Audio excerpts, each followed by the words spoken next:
Gagawaran ng PBA Press Corps ng Lifetime Achievement Award ang basketball great na si Robert Sonny Jaworski Sr. sa isasagawang 30th Annual Awards Night ngayong Martes sa Novotel, Manila. Ang detalye sa sentro ng balita ni Daryl Oclares.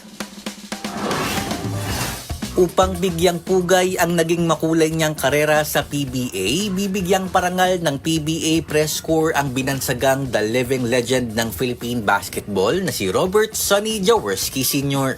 Paparangalan si The Big J ng Lifetime Achievement Award sa isasagawang 30th Annual Awards Night sa darating na Martes sa Novotel, Manila. Sa loob ng kanyang 23 season sa PBA, 9 na kampyonato ang nasungkit ng 1978 Most Valuable Player para sa Toyota at 4 na titulo naman para sa Gilbes Gen na kalaunay makikilala bilang Barangay Ginebra, San Miguel.